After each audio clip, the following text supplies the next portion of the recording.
अखंडमंडलाकारं व्याप्तं येन चराचरं तत्पदं दर्शितं येन तस्मै श्री गुरवे नमः। संक्षिप्त योग वशिष्ठ निर्वाण प्रकरण उत्तरार्ध सर्ग 16 और 17।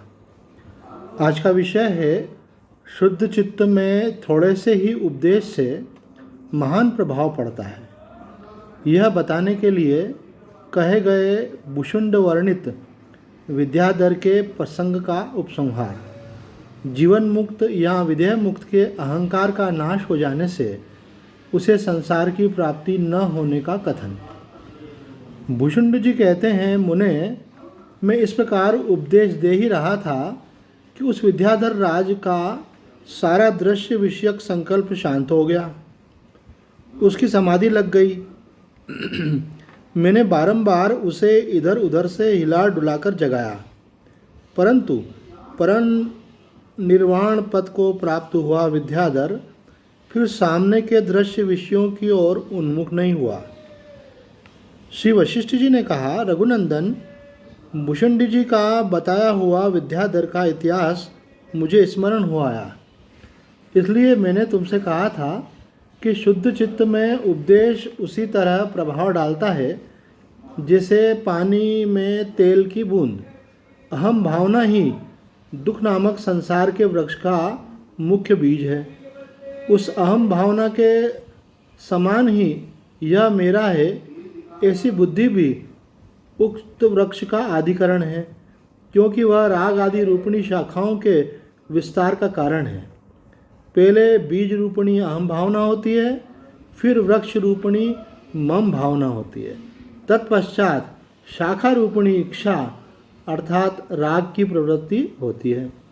ये इच्छा ही इदम पदार्थ के रूप में सैकड़ों अनर्थों को उत्पन्न करने वाली तथा संसार भ्रम का धारण पोषण करने वाली है।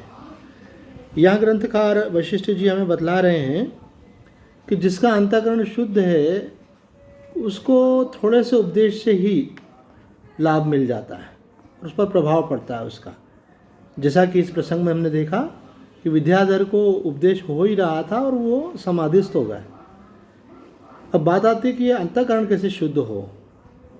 तो जितने भी ये साधन किए जाते हैं निष्काम कर्म और निष्काम उपासना से संबंधित, वो सभी साधन केवल अंतःकरण की शुद्धि के लिए ही किए जाते हैं। और जिसका अंतःकरण शुद्ध है उसे कहा जाता है कृतोपास्ति, अर्थात इसकी उपासनाएं हो चुकी हैं। और जो कृतोपास्ति होता है उसको श्रवण मात्रेण बोध, उसको श्रवण होते से ही बोध भी हो जाता है।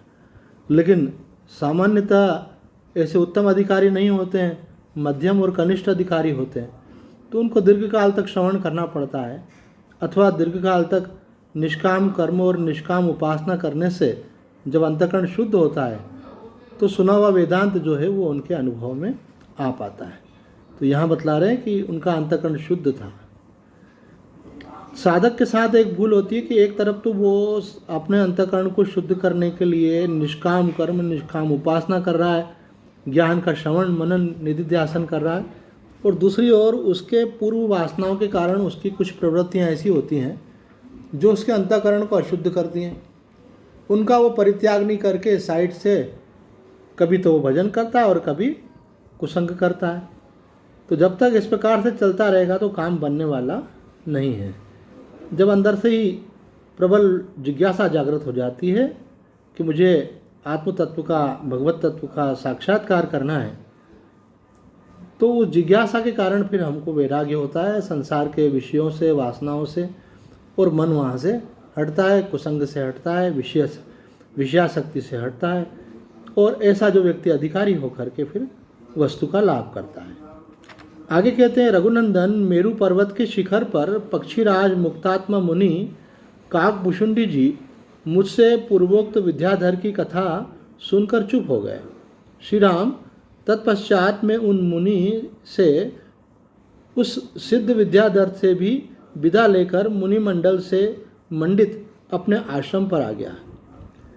इस प्रकार आज मैंने तुमसे काकभूषुंड जी द्वारा कही गई कथा से प्रतिपादित विषय का वर्णन किया है, जिसके अनुसार यह ज्ञात हुआ कि भुषुंड जी के थोड़े से उपदेश से ही विद्याधर को तत्वज्ञान प्राप्त होकर परम शांति मिल गई।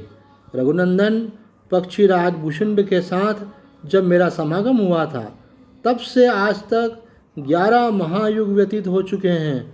श्री राम, ये सबको ज्ञात है कि बीज के भीतर सैकड़ों शाखाओं से युक्त तथा पत्र, पुष्प और फल से संपन्न वृक्ष विद्यमान है, क्योंकि बीजारोपण के पश्चात प्रकट हुए उस वृक्ष को सब लोग अपनी आँख से देखते हैं। इसी तरह अहंकार रूपी सूक्ष्म बीज के भीतर समस्त दृश्य ज्ञान से युक्त यह शरीर वर्तमान है। यह विवेकी पुरुषों ने विचार दृष्टि से देखा है। परमात्मा का यथार्थ ज्ञान होने पर सच्चिदानंद परमात्मा स्वरूप हुए जीवन मुक्त पुरुष का शरीर लोक दृष्टि से विद्यमान होने पर भी वह अहंता मूलक अभिमान को नहीं प्राप्त होता है। ज्ञान हो गया तो शरीर तो एकदम से नष्ट नहीं होगा, वो तो प्रारब्ध से बना है।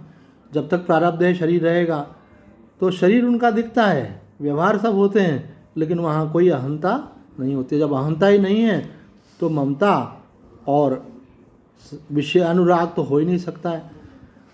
अतएव उसके संसार रूपी वृक्ष का प्राकट्य ही नहीं होता, अथवा जो विधेय मुक्त होकर निरतिशय आनंद स्वरूप परमात्मा में प्रतिष्ठित हो चुका है, उस पुरुष के बोध रूपी महाअग्नि से दग्ध हुए असत स्वरूप अहंता रूपी बीज के भीतर से फिर यह संसार रूपी वृक्ष का प्रादुर्भाव नहीं होता। अर्थात वो सब बंधनों से मुक्त होकर परम आनंद की अवस्था को प्राप्त होता है।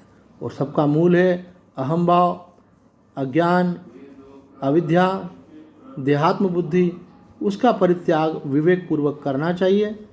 ये दृढ़ निश्चय रखना चाहिए कि मैं शरीर नहीं हूँ, क्योंकि ऐसा निश्चय रखने पर ही देह भाव से तादात्म्य छूटकर और अपने वास्तविक स्वरूप में स्थिति होती है। तो आज इतना ही कहकर अपनी वाणी को विराम देते हैं। ओम पूर्णमद पूर्णमिदं पूर्णात् पूर्णमुदच्यते पूर्णस्य पूर्णमादाय पूर्णमेवावशिष्यते। ओम शांति शांति शांति।